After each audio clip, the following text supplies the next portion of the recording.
La verdad es que estoy tan feliz de estar en este país tan diferente al mío. No tenemos volcanes, no tenemos montaña, no tenemos mar, no tenemos cultura antigua. Somos un país pequeño, rodeado de países muy grandes, rodeados de Brasil, que es gigante, Argentina, que es enorme, Bolivia, que es enorme. Somos un país pequeño, pero somos un país bilingüe. Cuando se descubre Paraguay, lo primero que hacen los españoles es casarse con las indígenas. Entonces, a los 5 años del descubrimiento de Paraguay, ya habían un montón de niños bilingües cuya lengua materna era el guaraní y la lengua paterna era el castellano. Y eso continúa hasta hoy. Seguimos hablando guaraní en la tele, en el parlamento, en la prensa, y a veces es difícil visitar Paraguay y de repente cambia el idioma y nadie sabe qué pasó ahí. Estoy feliz de estar aquí en este país tan hermoso, con esta cultura tan hermosa. Así que gracias por la hospitalidad que ustedes siempre muestran. Yo vengo de una familia paraguaya, estudié en el Paraguay, me fui a la universidad en Estados Unidos. Le estaba contando a la señora, la última semana de mi universidad en Estados Unidos me enamoré de una gringa. Mi mamá me dijo, no te cases con americanas, mala idea. Su papá le dijo, no te cases con mexicano, esto no. Pero él no es mexicano, son todos mexicanos. Nos fuimos a Paraguay, de recién casados, y evidentemente por la dictadura yo no podía conseguir trabajo porque mi familia estaba en la lista negra de la dictadura. Y ahí comencé la primera Fundación para el Desarrollo. Y me tocó la suerte de comenzar con el tema del apoyo a las microempresas. Hace 40 años, rebautizar a esta señora de vendedora ambulante a microempresaria fue una revolución, porque han habido vendedoras ambulantes como ella desde las pirámides de Egipto, desde los jardines colgantes de Babilonia. Siempre han habido señoras vendiendo naranjas, ¿verdad? Imagínense lo que pasa cuando dice, no, ella no es una vendedora ambulante, ella es una microempresaria. Microempresaria, sí, ella es un agente económico. No, ella es una desempleada disfrazada. Ella no vale nada. Hay que hacer que esta señora trabaje en una fábrica. Digo, no. Y entonces es ahí donde me tocó participar de esta revolución de rebautizar a esta persona como un agente económico capaz de recibir crédito, capaz de captar depósitos y ahorros y capaz de tener microseguros.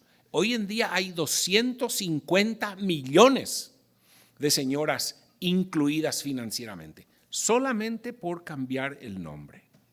Menciono esto porque así como hoy en día hay un pesimismo en el mundo de que siempre habrá pobreza, nunca vamos a poder ser un país rico. A lo mejor, si cambiamos la manera de medir, podemos aspirar a Guatemala sin pobreza, ejemplo para el mundo. Como está definido, no vamos más de lo mismo, ¿verdad? Préstamos del Banco Interamericano de Desarrollo, préstamos del Banco Mundial, el PIB como religión, ¿verdad? Y entonces lo que hoy quiero compartir con ustedes es esto que con un grupo de compañeros y empresarios en Paraguay estamos desarrollando. Cuando desarrollamos un programa de microcrédito, acá en Guatemala hay varios programas de microfinanzas muy buenos. Yo tengo amigos en una entidad que se llama Génesis Empresarial, que son de primer nivel. Y nosotros, después pasó un milagro, se me acercan los hermanos de la congregación La Salle, una congregación católica, me dicen, queremos hablar contigo. ¿Qué pasa? Bueno, tú tienes un programa de crédito y de capacitación. Sí. Nosotros tenemos una escuela agrícola y te la queremos obsequiar. Y yo le miro al sacerdote y le digo, ¿qué clase de católicos son ustedes que se están desprendiendo de una... Cuando el milagro es tan grande hasta el santo desconfía? Me dice, no. Nosotros estamos enseñando a los agricultores a cómo plantar tomate. Los agricultores no necesitan que se les enseñe cómo plantar tomate. ¿Qué necesitan? A que se les enseñe a ganar dinero. Nadie les enseña a los agricultores a cómo ganar plata. Por algún motivo es todo prácticas agrícolas, cómo cultivar, pero no cómo ganar dinero. La famosa agricultura familiar campesina, que es de subsistencia. Y entonces nosotros tenemos una escuela agrícola, pero tú tienes crédito y capacitación. Entonces nos regalaron la escuela. Y tomando el ejemplo que teníamos de apoyo a las microempresas, lo aplicamos a la educación, lo cual lo primero que yo decía, así es como funciona la innovación. La innovación no es el descubrimiento, es el aplicar lo que funciona en una cosa, aplicarlo en otra cosa, para sacar un mayor rendimiento de los factores existentes. Henry Ford, ustedes conocen, era el inventor del automóvil moderno. ¿Inventó Henry Ford el automóvil? No. Henry Ford no inventó el auto. ¿Inventó Henry Ford la línea de ensamblaje? No. La línea de ensamblaje ya existía. ¿Inventó Henry Ford la pintura negra? Tampoco. ¿Qué hizo Henry Ford? Combinar cosas que existían. El auto se armaba en equipo, que era una manera muy buena de armar un automóvil, y dijo, no vamos a armar más el automóvil en equipo, vamos a hacerlo en una línea de ensamblaje y cada uno haciendo su parte, ¿verdad? Eso es la innovación. Lo que nosotros hicimos fue aplicar lo que aprendimos en microfinanzas a la educación, es decir, no es rentable ni posible sobrevivir apoyando a una señora o a 10 señoras, pero 10,000 sí. 10,000 microempresarias, 50,000 microempresarias. Ahí ya tienes economías de escala y puedes seguir prestando $300, pero $300 a 50,000 señoras. Ahí sí. ¿Okay? Entonces tomamos la escuela agrícola de los hermanos de La Salle, trabajando con este tipo de campesinos. ¿Ok? Tomando campesinos jóvenes, aula, práctica, pero esta fábrica de dulce de leche gana plata. No es aprender a hacer dulce de leche, es aprender a hacer dulce de leche que se vende en el súper. Salir a vender. Entonces le cambiamos el learning by doing, el aprender haciendo, y le agregamos 2 palabras más, aprender haciendo, vendiendo y ganando dinero. Y aprendimos que en el vendiendo es donde se aprende agricultura. Acá es el aula, donde la señora viene y dice, no me gusta esta cebollita, no me gusta el huevo porque está sucio, ¿verdad? Entonces, este es el aprendizaje en emprendedurismo que necesitan los agricultores en América Latina. A cómo se gana plata, cómo se fija precio, cómo se hace un plan de negocios, un business plan. Lo cual en el Paraguay el Ministerio de Educación no enseña a cómo ganar dinero. No se enseña, es un tabú. Los 2 tabús de la educación paraguaya, educación sexual y educación financiera. Y esta es la graduación. Esta niña que está ahí, esta que está acá.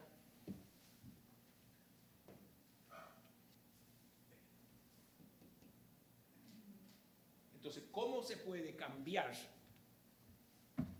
a toda una sociedad, proveerle educación de alta calidad, gratis? Porque la educación se autosolventa, la educación se paga a sí misma, ¿verdad? es a través del queso, la venta del queso, del dulce de leche, de los tomates, pero no es una huerta chica, no es una huerta de 8 bancales, de 80 bancales. No es un gallinero demostrativo de 25 gallinas, 3,000. Ahí es donde se aprende. Y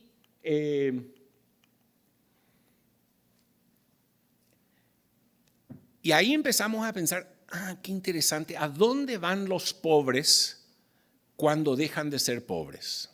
Van a la clase media, ¿verdad? ¿Qué es la clase media?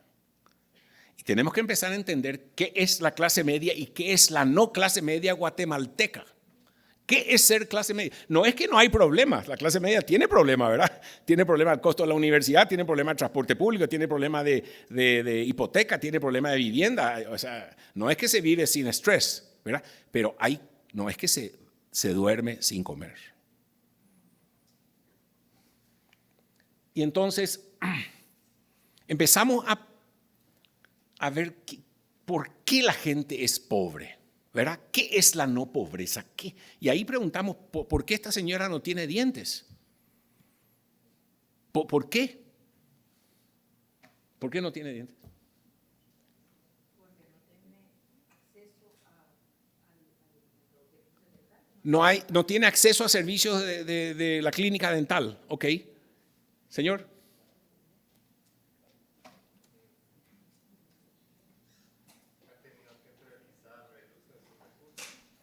No tiene plata.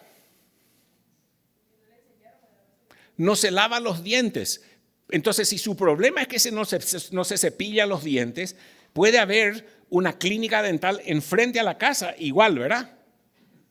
Lo que pasa es cómo definimos el problema, qué soluciones le vamos a dar. Si es un problema estructural, vamos a poner clínicas dentales en todo Guatemala. Y si es un problema, entonces encontramos que en este método integral, ¿verdad? Ahí vemos los 4 cuadrantes. Los de arriba tienen que ver con el individuo y los de abajo tienen que ver con el colectivo. Los de la derecha tienen que ver con lo que se ve y los de la izquierda tienen que ver con lo que no se ve. Entonces, ¿no se cepilla los dientes? ¿Es su comportamiento? ¿O es que no hay sistema de salud? ¿O es la cultura guatemalteca? ¿Verdad? Que la cultura guatemalteca dice a los 20 años tienes que ser hermosa y tienes que tener dientes, pero a los 80, ¿y qué sería la intención? ¿Qué pasa si ella tiene miedo de ir al dentista? ¿Qué pasa si tiene miedo y tú le pones una clínica dental enfrente? ¿Irá a la clínica? Entonces, todas las respuestas que nosotros podemos tener para promover la prosperidad en Guatemala tienen que ver con nuestra comprensión de qué le pasa a la gente. Y acá es el tema. ¿Qué número es? Obviamente que es un 6. No, qué burra eres. ¿Te das cuenta? ¿Ok? Y si nosotros no entendemos que la perspectiva es racionalidad, vamos a enojarnos con la señora, ¿verdad? Y corremos el riesgo de culparle a ella. Ella es pobre por su culpa, porque obviamente es un 9 y esta ignorante cree que es un 6. Así jamás va a poder salir adelante. Por eso que América Latina está trancada. Estamos trancados. El Banco Mundial en Washington dice, pero es tan obvio lo que tienen que hacer. Y en América Latina miramos. Entonces, ahí comenzamos un proceso aproximadamente hace 15 años de preguntarle a la gente, ¿qué significa para usted ser no pobre, señora? A ver.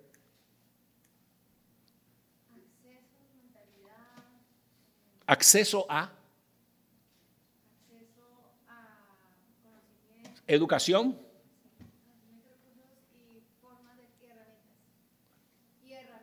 Herramientas como qué. Ok. Ok. ¿Qué significa para usted ser no pobre en Guatemala? Sí. agua, luz, etcétera. Señor.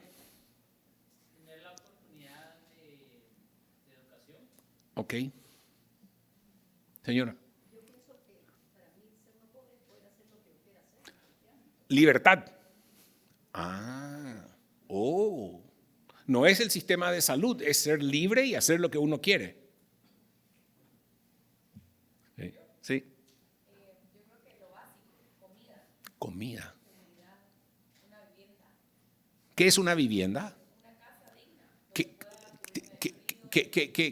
Cuéntame lo que es una vivienda digna. donde me pueda proteger de la lluvia, del frío, donde pueda dormir, descansar. ¿Cuántos dormitorios?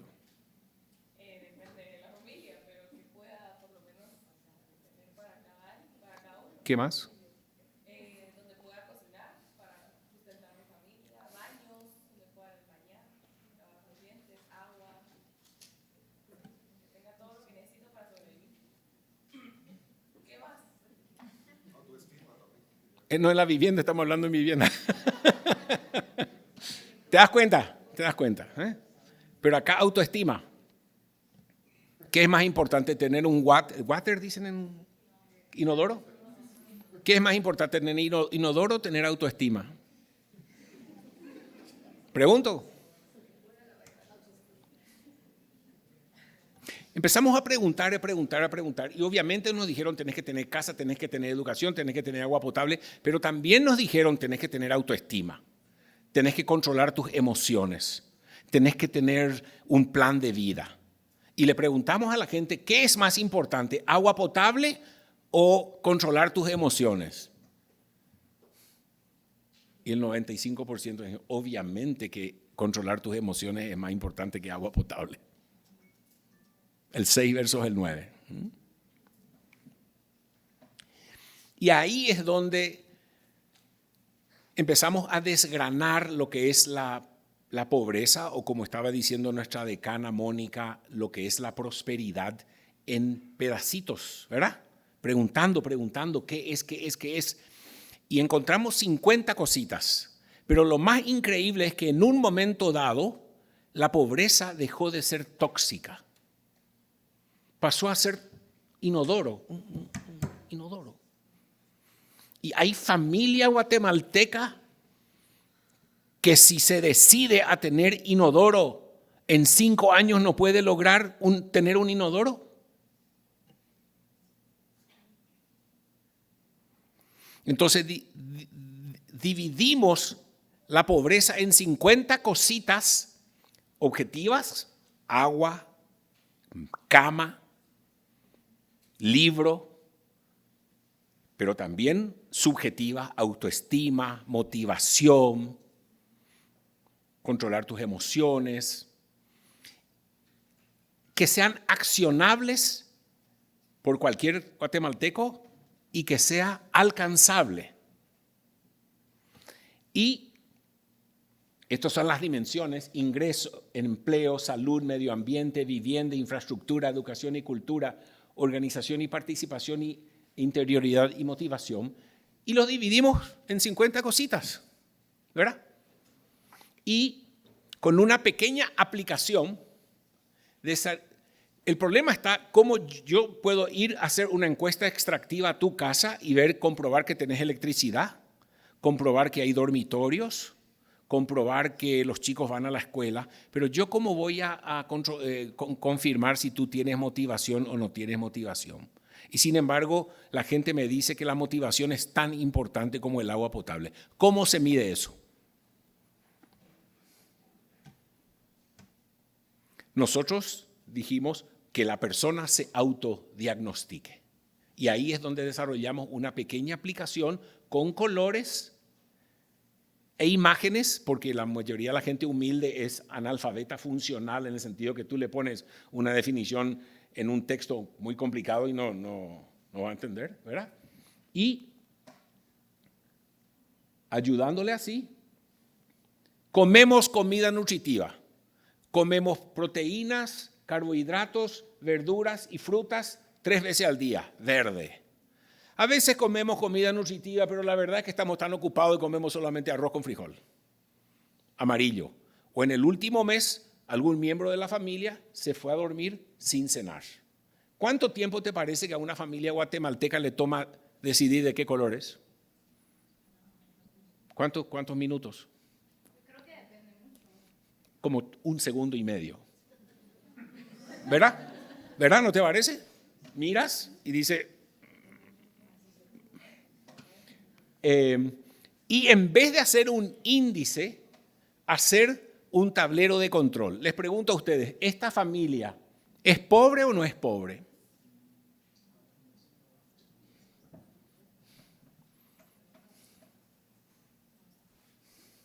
¿Es pobre o no es pobre?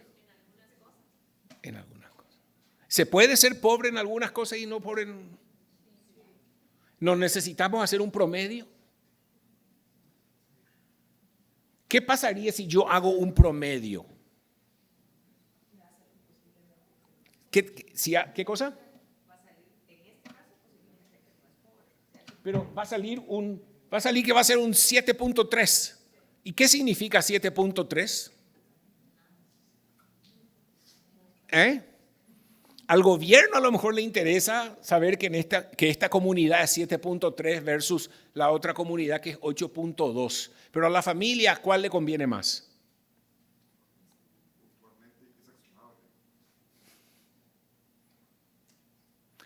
¿Cuál es otra ventaja de poder tener un tablero de control, un dashboard? Se identifica cada uno de los aspectos. ¿Puedes explicarme cómo? O sea, logramos identificar cada uno de los aspectos individualmente. ¿Esta familia es solamente una colección de cosas malas que le pasa? ¿Es importante rescatar las cosas buenas que le pasa? ¿Por qué? Porque al fin.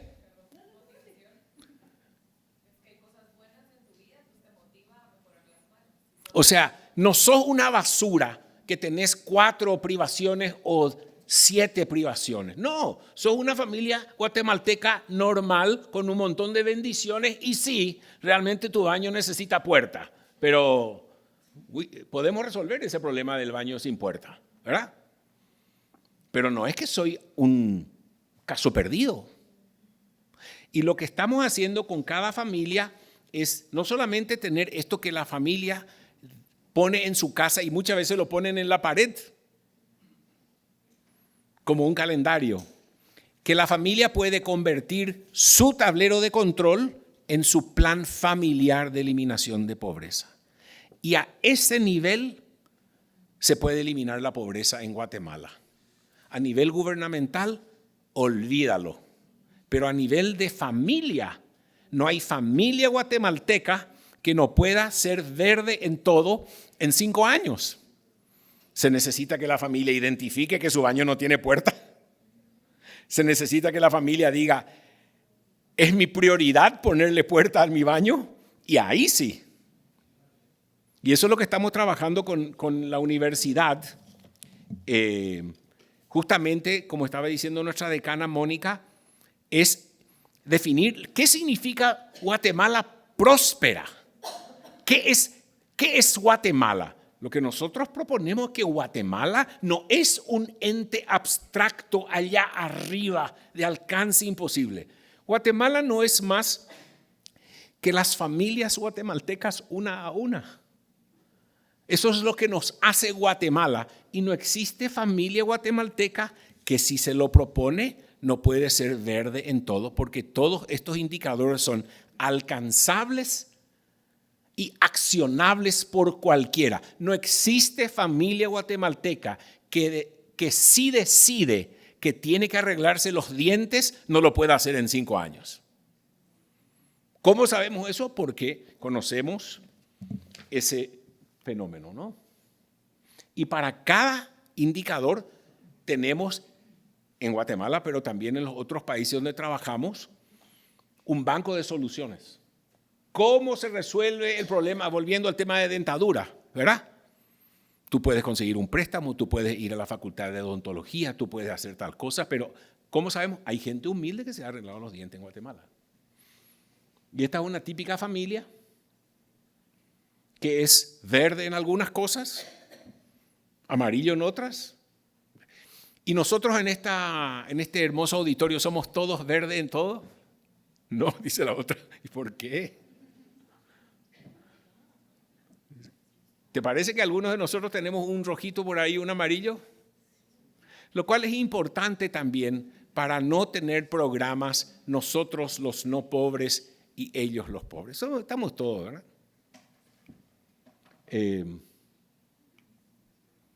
Y así es como pasa. Con su plata. O sea, ¿qué pasó de esta señora que pasó de esto a esto?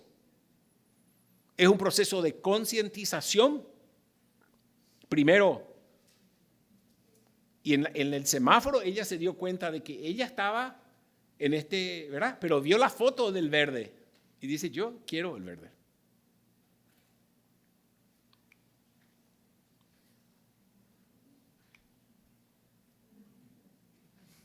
Misma cosa. Parece otra persona, ¿verdad? Fuerte, ¿eh?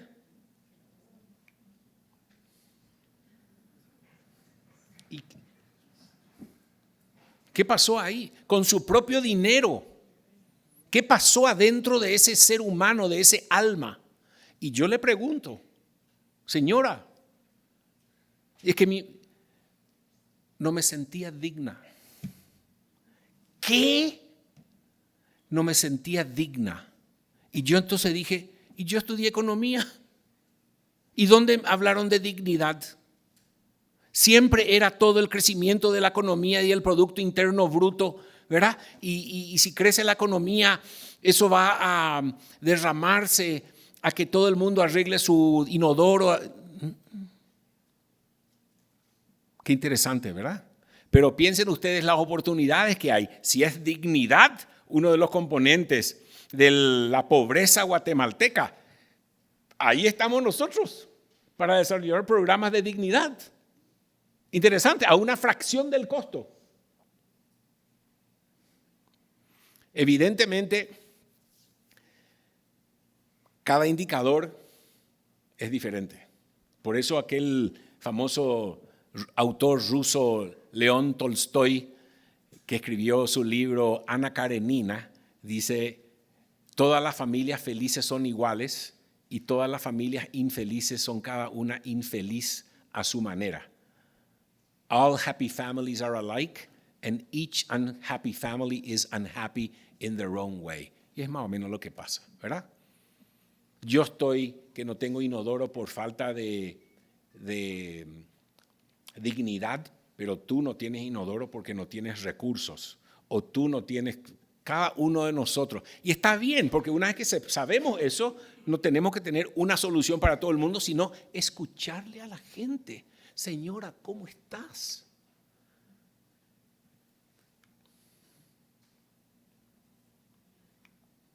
Y estamos trabajando ya ahora con este mismo concepto, con un concepto de capitalismo sin pobreza, porque se aplica esto a los obreros de cualquier empresa, ¿verdad? No como un concepto de caridad ni de responsabilidad social empresarial con el vecindario pobre. No trabajar más en el vecindario, trabajar con tu propio personal, ¿verdad? Que ellos superen la pobreza, ellos viven en la comunidad. ¿Y qué pasa con las ganancias de la empresa cuando baja la pobreza de los trabajadores? ¿Qué pasa con la ganancia de la empresa? ¿Qué pasa con un supermercado que tiene 30% de rotación de cajeras y que le cuesta $10,000 por punto porcentual? ¿Por qué? Porque tiene que volver a publicitar el cargo, tiene que volver a seleccionar el personal, tiene que capacitar al personal, tiene que volver a encontrar aquello donde tiene que trabajar y a los 4 meses se va. Y después nuevamente,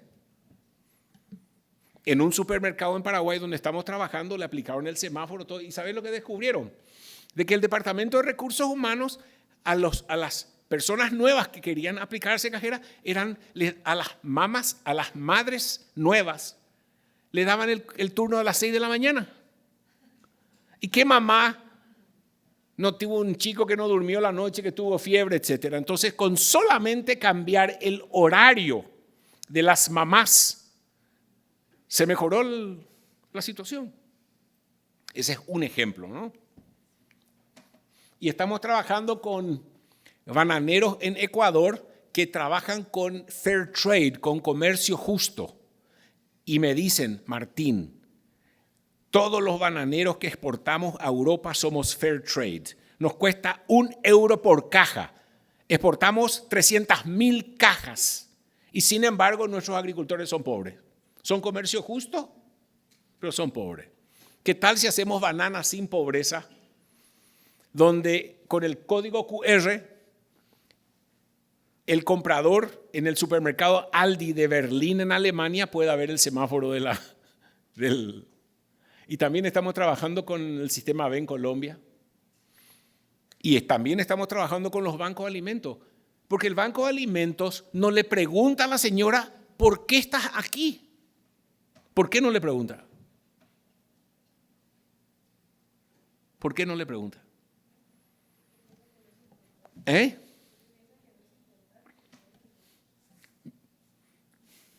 ¿A ti te parece que sería interesante que los bancos de alimentos gradúen? ¿Qué significaría graduar a esta señora?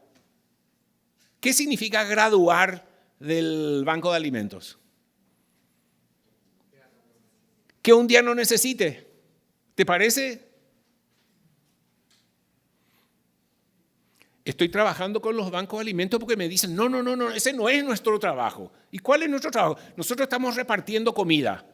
Ah, bueno, y no te interesa. No, yo no tengo capacidad de... Pero le digo, con un semáforo no te cuesta nada. Para más, la persona que va a salir de la pobreza no eres tú, es esa señora.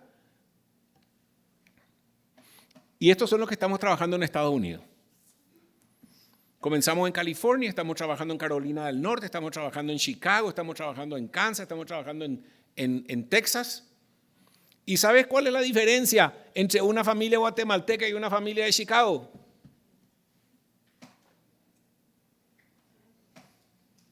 Increíble. O sea, a nivel de familia, todos somos iguales. ¿Y en Inglaterra? ¿Y en Nigeria? ¿Y en China? Acá tenemos problemas porque di una presentación en China, empezamos a trabajar con la UNICEF y después al día siguiente vino el Partido Comunista Chino y me dice, we have to speak to you. ¿Y cuál es el problema? Le dije, esa parte de su presentación donde usted dijo de que la familia hace su autodiagnóstico y de que y este asunto de las prioridades, ¿quién pone las prioridades de la familia? Y la familia, le digo yo, no. Ah, bueno, nos vemos en el infierno, le dije. No, ¿verdad? O sea, el gobierno puede poner las prioridades, pero si la familia no está empoderada. Y en nuestro programa de pobreza, de microfinanzas, es así como después de 15 meses, después de 30 meses, cómo se va verdeando los semáforos. Estamos trabajando con los gitanos en Europa. Y ven cómo se va verdeando el tema. Esta es una comunidad negra pobre en Carolina del Norte. 90% hambre. En Estados Unidos. Es una cosa, yo nunca vi esto. Son más pobres que algunos indígenas rurales de Paraguay.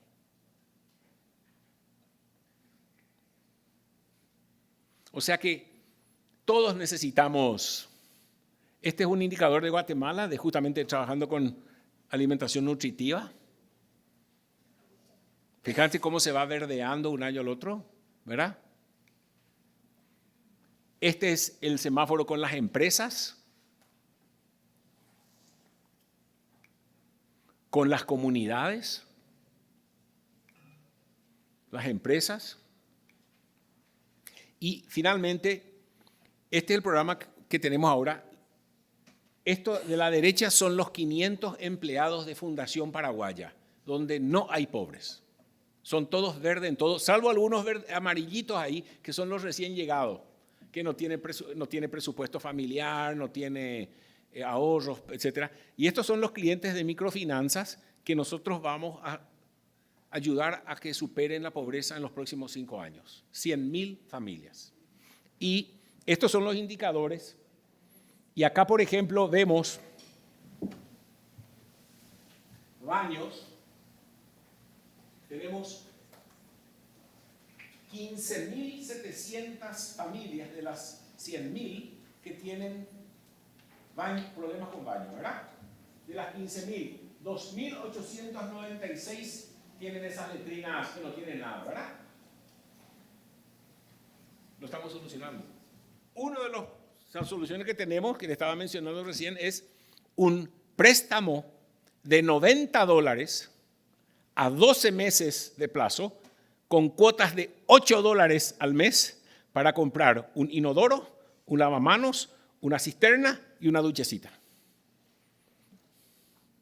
Es ahí, como les mencionaba, llega un momento de que es la cantidad de familias cuyos baños no tienen puerta. Pero ¿cuántas puertas? Son 7.500 puertas. Bueno, eso lo conseguimos así, ¿verdad? ¿Cuántas familias tienen problema de dientes? Y en eso estamos. Así que también esto es un mapa en Kenia. Este es un mapa de comemos comida nutritiva. Fíjate vos el problema de amarillo que hay. Lo que sí encontramos es que hay familias amarillas al lado de familias verdes. O sea, viven en la misma manzana. Quiere decir de que no es imposible que esta familia amarilla se convierta en verde, o que esta familia roja. Entonces es muy interesante cómo la tecnología hoy permite esto. Así que